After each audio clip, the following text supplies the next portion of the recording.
bay na nasa sakay na sa Green GSM ba, and today we're on our way to Robinson's Galleria. Mo ni tong driver on striker pa kuno siya, pero man struggle bitaw sa high ng charging, pero na realizing nga sa GSM yun noon kay kaya ko kung kumparan mo sa mga taxi ron kasi na bago dayon murag hapog kuan ba, mayroon sa dilang moral ron kaysa sa mga driver reklamador na ganoon kay dako kay lang krodo ron. So hopefully mo na mapaday ni sa una ibas-bas pag inisla sa mga driver, pero karon na taxi driver kay kuan no pero karon naka-realize ang taxi driver na naagi sa merit ng mga electric EVs. So di ba, sila makapatuyang sila aircon, wala pwede sila aircon, makakuan sila, kabiyahe gud sila. Pero mao ni ang challenge lang yun ron na daghan sila pasahero, and a good thing kuha na ilang app ba, mas sayon-sayon na ron makakuha yung sakyanan silang app kay daghan na kayong driver kuha lang, daghan sa magkompetensya tingin kay daghan na magnakauyon sa nila. So mala, we're riding here natas Pirama Avenue. Agi tita pa left turn on tita, maron sila buffalo ra sad sa ways ba, so left turn on tadres Rodriguez. So mani dagway sa Pirama alas 5:21 sa Kapunon.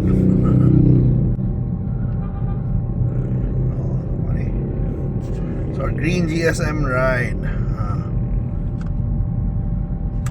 Ikaw ay taga-diin mga bay? Taga-aming Lanilla ko sa. Aso na kay motor ron sa auto para matos opisina ba?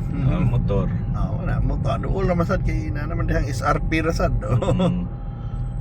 Morning kan ang galing ka sa mga new drivers mo agi gyud like striker kanang mura kag extra door pa sa kuan sa mga regular taxi kanang daman ni day off gyud mga taga GSM.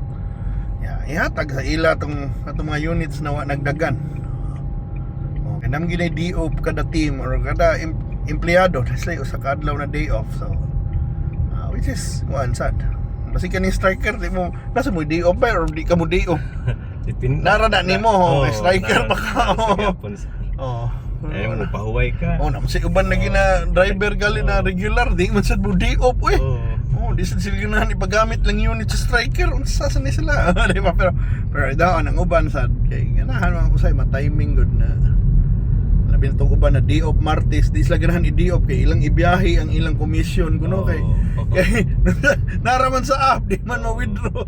So mo nang di na lang sa mag-day off kay mura magkwartaho nila kay ibiyahe. Pero hinoon nindot man yung incentive sa Green GSM yun para especially sa kugihan kanang sa iyo matug ganong yung makakuan yun ba kung sortihon sa biyahe, kaya ang ilang commission based man yun sa kita silbi, di man sa ride. So sa kita man, pero kailangan sa sila mo 8 hours mo na anyway required para sa silang sweldo, kaya naman sila sweldo na minimum wage na sila, minimum wage daan. So kung drive nila sila, nani sila minimum wage, basta mo trabaho lang sila, mo online lang sila 8 ka oras.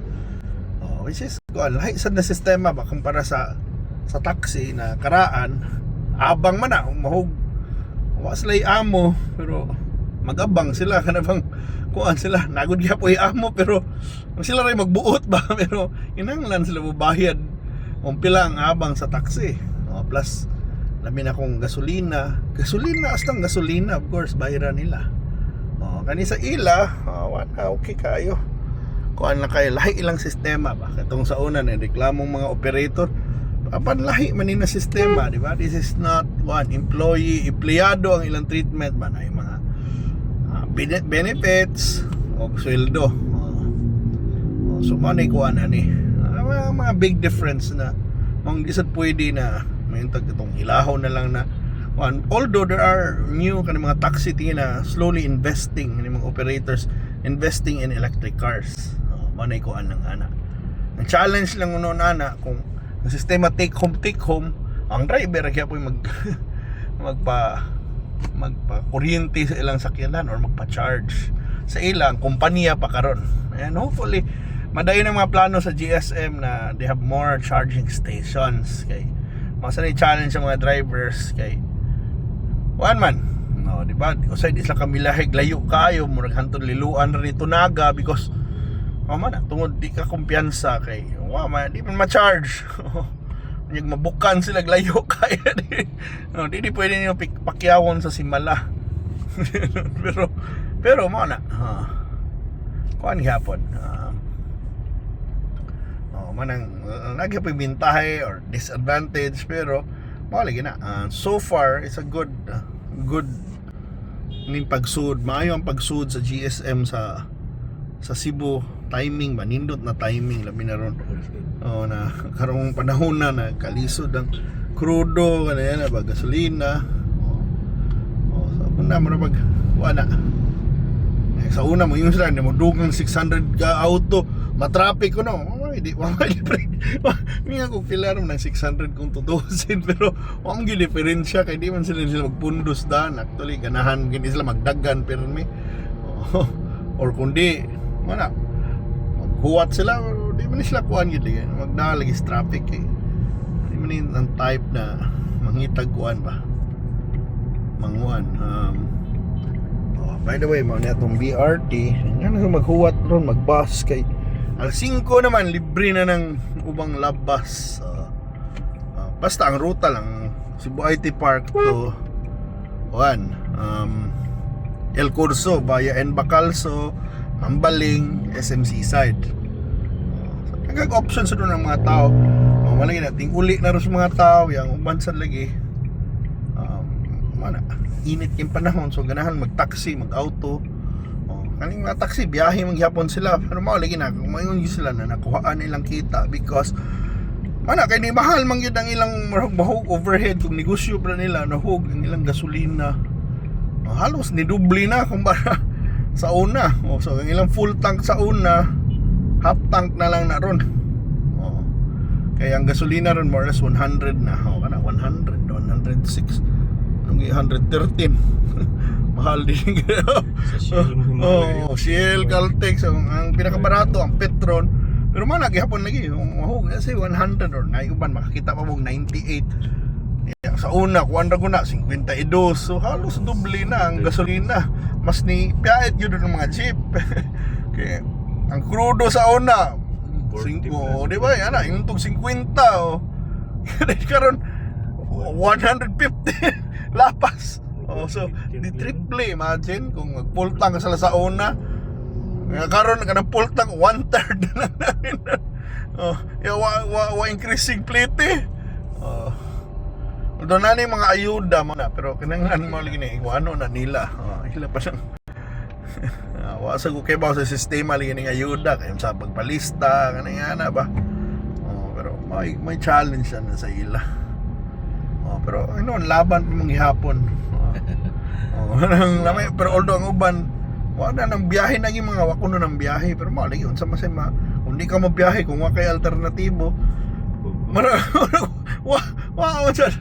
although ang ubasan nga no kapoy-kapoy kung alkansi lang di ba na depende rin na tao sa pagkuhan sa CSM lahi sa dili sad sila pareho na pero empleyado sila kanaya na ba lahi sa ding kuana murag narabaho sila sa kumpanya pero kung sa suits out sila giamo although na sila mga kaugalingong challenge sa GSM ganing mga lagi kaning charging kana sa kanang maglisod sila charge usahay ni adlaw gyud ni ngana usay magka gubot pang sistema kay kinsa mag-una kabaw na ta na mga kanang linya-linya di ba kita ganahan mo linya yan na bigyan ng Pilipino pa so di na malikayan usay magkagubot kasi mga reklamador di ba kanang na na kuan ra dili punon ha depende kina kay kapit na nahuman na itong charging stations sa Mandawi, di ba? Mahuman na mali na kung mahuman na or bisan malag maayo ito mga pangbanggaan ang problema mo sa GSM nasi uban na nabanggaan kung nga mabanggaan sa doya niya makabantay hinon aksidente gamay pa kung tinuyok ba or aksidente ba wag sa iba pero mana it's the lack of charging stations Yan, nasa laing station dito sa Mambaling na using generator. Pero di na whole day, di ba? Mura mag 9 to 5 rasad. Yang usay wa gali katong kay opisina sa Birni Santo nagkayagaw kayagaw tong adlaw oy kay akong kuan na gabi. Mura mag muna unsaon ako nung pagbiyahe na gabi naman di ba kay hasanok man tanang grupo dito. Puno dito. Di ba? Naaman tanang grupo. Taon man I don't know. Maybe ilan ang una-unaon sa pag-schedule og tarong, but yeah, kana kung human na ng mga Mandawi or bisag asa pa na bisag mag-expand lang sila ba magbutang sila charging stations, more charging stations bisag diha gay sa ilang wirha ka ng ilang opisina lang basta lang more charging stations, probably marang-arang gid na. Pero yes, money challenging sad sa mga EV owners day. Kay di unlike gasolinahan, makakita ka gasolinahan bisag asa. Halos kada kanto naa na dili binadiri syudad. Bisag kada lungsod na gini gasolinahan, uban duha tulo pagani. Yeah. Dito kung may charging station plus kung mag-charge sa EV, di ba yan hindi ba yung gasolina 5 minutes mahuman na mga tag 30 minuto ba yan kung mag-invest yung kag EV charging station ba 30 minutos o sa oras ba so manan 154, 159 tanawang Shell may pinaka the beast nila best kayo 154 50 di na 54 amo ni presyo mga wapang gira mao na ang presyo actually mao ni katangan na mao na ang presyo sa unas diesel wapay gira limang ni increase og 100 ni na 4 pesos sa kanang gasolina mahal yun ni Shell pero mao na ilang presyo karon so mao na ni update na to sa Sugbo and thank you so much for watching guys mao ni atong drive karong April 7 bye